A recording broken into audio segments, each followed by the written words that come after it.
Hello friends. Today I am going to interface raindrop sensor with Arduino Mega.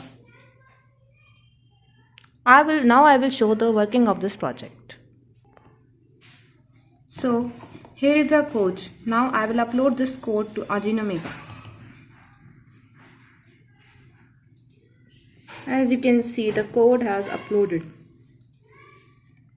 Now I will open the serial monitor.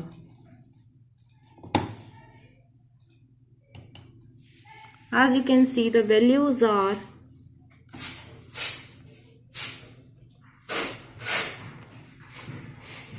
in 900 ranges. So now I will show you its practical working.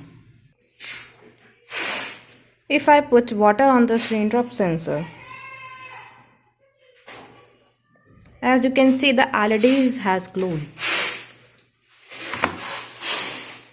And if I show you,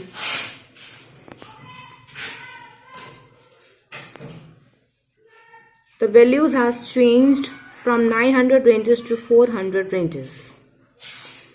So this is how it works.